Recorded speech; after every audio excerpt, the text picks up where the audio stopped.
É quase a mesma coisa. O filho da puta plagiou o conto dos Costa lá e colou. E colou. E não referencia. Não referencia. Eu tava vendo agora, falando de educação, de autocultura e tal. O Trump acabou de tirar os Estados Unidos da Unesco, né? Não tem mais a parceria com a Unesco. Sim, senhor. Eu falo, depois da pandemia, a OMS, pra mim, por exemplo, perdeu toda a credibilidade. A ONU, depois que levou Felipe Neto pra falar lá, pra mim não tem nenhuma credibilidade. Uhum. A Unesco, que é uma organização das Nações Unidas para Educação, Ciência e Cultura, não tá dando o resultado esperado, né? Você vê... Porque a educação hoje é exatamente nesse nível que a gente está falando, é sócio-sentimental. A Unesco promove esse tipo de educação que, em vez de priorizar conteúdos, matemática, geografia, história, faz uma releitura histórica, sociológica, antropológica, que fala isso, do macho adulto branco é o responsável pela famigerada racismo estrutural que a gente tem, coisa que é uma bobagem, que o Brasil é o país mais miscigenado do mundo, né, o menos racista do mundo. Não existe racismo estrutural para você? Não, racismo estrutural é uma tese inventada e criada. Mas aí, só completando, a questão é, a Unesco, a ONU e outras entidades promovem uma deseducação formal em torno desses clichês de uma cultura woke, de acolhimento, que se não acolhe ninguém, cria preconceitos novos e cria divisões, esgarçamento social, porque as pessoas acham que tudo é preconceito e o sujeito lá acha que ele não tem a vida que ele tem, é culpa do macho adulto branco estrutural que vem dominando o mundo desde o século XII, ou coisa do tipo assim. Ou seja, é uma educação que desinforma. É até uma das causas, por exemplo, da deseducação do Brasil. As escolas pseudo-progressistas fazem exatamente esse tipo de ensino. Não é uma questão só, também é, claro, de falta de estrutura do modelo educacional brasileiro. Agora, você tem um patrono, que é o Paulo Freire, que é o pai, exatamente, o avô desse tipo de identitarismo, de ensino marxista, ensino revolucionário, do sujeito ter que se adaptar apenas às circunstâncias em que ele está. Ou seja, o sujeito que mora no interior do Pernambuco vai só falar de taioba, sei lá, da cultura local, não pode falar de Camões, não pode falar de Fernando Pessoa. Você percebe? São várias ramificações do identitarismo, dessa cultura woke, que está entranhada na Unesco. É ideologia de gênero, que o Trump agora acabou de proibir trans nos esportes femininos, com toda a razão, porque homem biológico não pode competir com mulher, é uma coisa óbvia, e se eu falo isso, eu posso ser criminalizado, entendeu? Então o Trump está fazendo um trabalho extraordinário no quesito cultura. Está fazendo um trabalho interessante aqui em relação ao Brasil. Você falou do Paulo Freire, com certeza você já leu o texto do Paulo Freire, já deve ter visto vídeos dele também. Porque ele escreve mal pra cacete. É horrível de você ler. Isso que é poesia ruim, ele faz tanto de clichê, né? Mas o que eu acho curioso é que você falou, por exemplo, que hoje a gente tem que aceitar os alunos falando nós vai, porque é um regionalismo. Só que a esquerda fala isso muito, mas entre eles são na linguagem absurdamente elitista. O Paulo Freire mesmo, na sua linguagem, você não acha ele extremamente elitista? Você não entende o que ele fala? Não, ele não é elitista. Aí é um erro vernacular seu. Elite é o que o Camões fala. É uma elite cultural e verbal. Elite é o que Shakespeare fazia. É o inglês... por exemplo, eu falo inglês razoavelmente bem. Difícil ler Shakespeare em inglês. Eu leio... Primeiro que é o inglês elizabetano. Eu não entendo quase nada. Sim. Mas não é a falha do Shakespeare, é a falha minha. Sim, porque claro. a língua elevada à mais alta potencialidade não é uma questão pedante. É uma questão de você elevar a língua à sua potencialidade máxima para elevar a sua consciência e a sua capacidade cognitiva. Entra a questão da poesia. O pedantismo é claramente identificável. A sua capacidade cognitiva e de percepção da realidade, da sua própria consciência e de um precário que seja sentido da vida, através da elevação cultural de uma língua e de uma consciência que acompanha essa língua. Você pode até falar de maneira até clássica e fácil, como alguns poemas do Bandeira, que são extremamente prosaicos, mas tem ali subjaz ali uma elite cultural e vernacular e verbal e poética. O que o Paulo Freire faz, o que boa parte da esquerda faz, é ser pedante. O que é ser pedante? Perfeito. É você assumir uma coisa que você não é.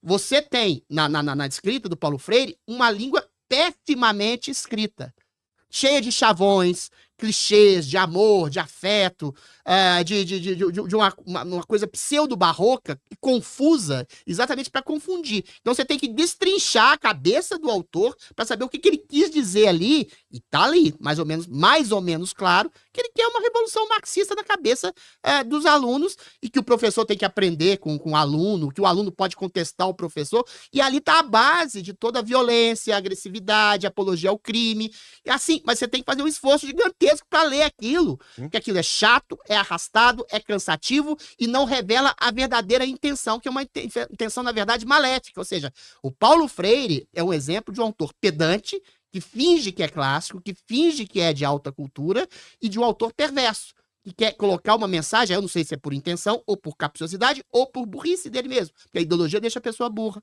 para entrar na cabeça do aluno com clichês pseudo-revolucionários, de contestação da ordem, de falta de hierarquia, de falta de disciplina e de falta de conteúdo mesmo na sala de aula, que levou o Brasil a ter um dos piores IDEBs do mundo no selo educacional.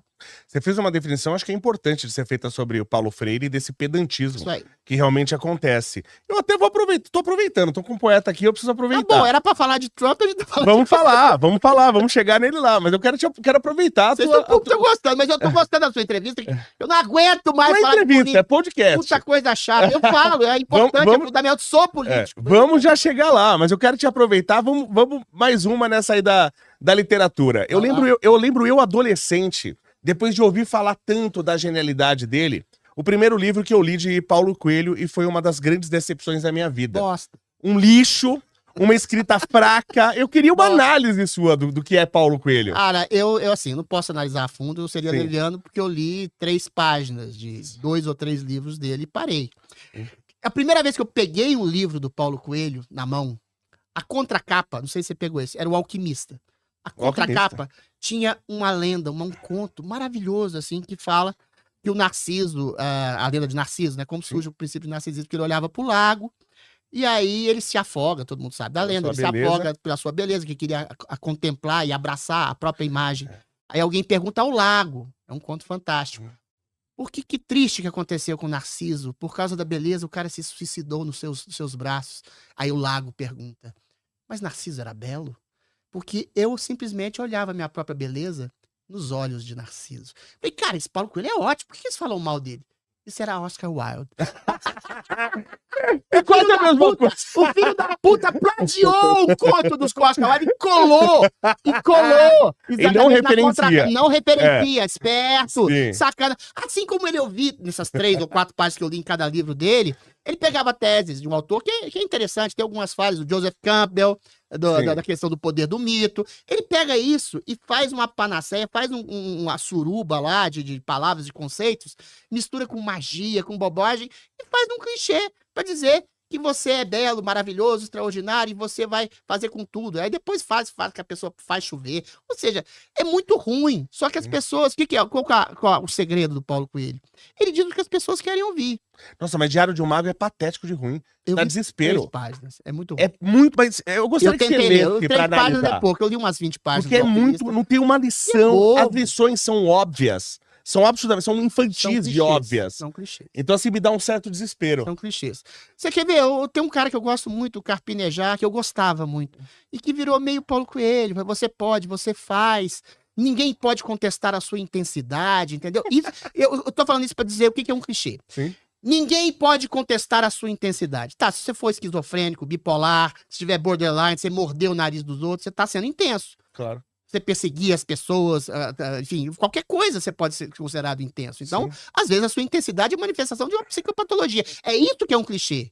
Você cria uma frase que justifica, às vezes, a maluquice de alguém, e essa pessoa esquizofrênica, maluca, chata, ou então megalomaníaca, vai se justificar através do clichê. Então, o clichê de gente como Paulo Coelho, e algumas coisas do Carpinejar, porque às vezes ele acerta, tá? Não vou falar só mal dele. Esses clichês, na verdade, não são só ruins, eles são perigosos.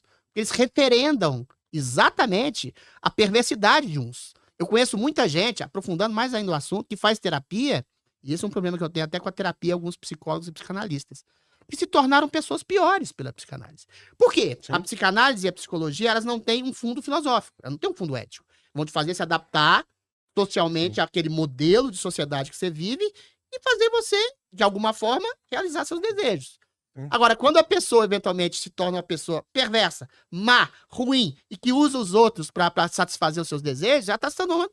Sim, com certeza. Provavelmente já vai ser mais feliz. Mas feliz a reboque e a custo da infelicidade alheia. Eu já vi pessoas extremamente felizes por causa da psicanálise se transformarem em pessoas egoístas, egocêntricas, exatamente porque elas acham que o mundo gira ao reboque, pragmaticamente, do desejo que elas têm.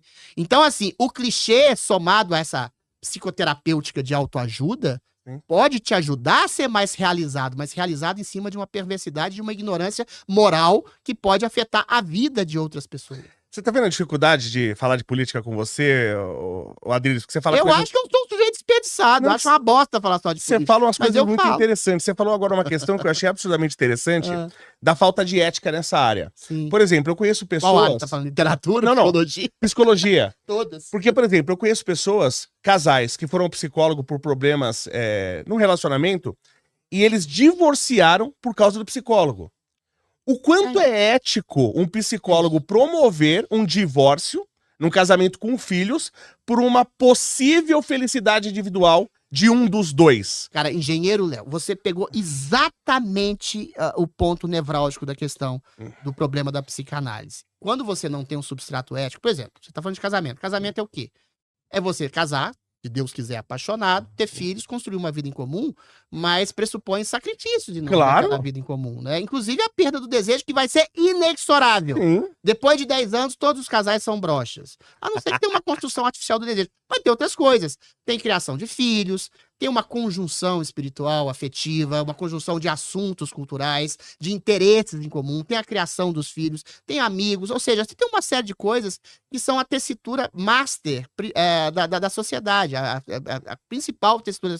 Agora, se você crê que eventualmente alguém faz você crer que você tem que se libertar de amarras e satisfazer o seu próprio desejo, tendo em vista algumas limitações sociais, também não tô achando que o psicoterapeuta tá promovendo psicopata, não é bem por aí.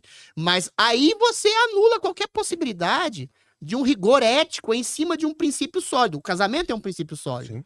Você pode contestar, formado do cristianismo, formado antes do cristianismo, mas é um princípio sólido de organização da sociedade. Sólido e Senão natural. todo mundo Ele é come natural. todo mundo e pior. O mais bravo, o mais forte come a mais fraca, entendeu? Ou seja, você tem uma explicação para o casamento no índice do desenvolvimento da sociedade humana. Freud, que é o maior conservador do século XX, as pessoas se irritam quando eu falo isso, falava isso do mal-estar da civilização. A civilização nasce exatamente da limitação do seu desejo. Sim. Você pega e vê uma mulher, você vê um filho lá na pré-história, que é fruto da relação, ainda que seja um estupro na época da pré-história, fruto de uma relação e a possibilidade da sua imortalidade aqui, do seu continuamento aqui na Terra, você cria um elo afetivo com aquela mulher, um elo afetivo com aquela criança, e você renuncia a outras mulheres, a outros desejos, para ficar com aquilo ali que você acha que é melhor para você, que você acha mais adequado para você, mas você vai ter vários desejos, várias premissas de outros desejos, e você vai se limitar. Agora, a partir do momento que você pega a psicanálise e acha que tudo é contestação ao desejo do ponto de vista civilizacional, que é um erro de interpretação sobre o próprio Freud, você vai transformar as pessoas em egos. Todo mundo tem superego. Ótimo, viva o superego. Superego é a censura. A gente tem que ter autocensura, a gente tem que ter culpa. O Nelson Rodrigues dizia, bendita culpa, que nos impede de andar de 4 novamente, entendeu? Agora, se a psicanálise simplesmente vai te ajudar a ser uma pessoa feliz realizando o seu próprio desejo, a psicanálise não tem isso que se chama de substrato ético, que uma filosofia moral dá ao ser humano e que é necessário ao ser humano para ter uma ordem nesse mundo que aparentemente é totalmente desordenado. Conheça a Quant Fury, a corretora global que eu faço os meus investimentos. Dentro dela você consegue comprar Bitcoin, ações americanas, ETFs, criptomoedas e tem mais de 2.000 ativos para você estar investindo. Lembrando, ela é taxa zero. Tem o cupom aqui do canal Tubarão e tem um presente para você. Eu deixei o link na descrição.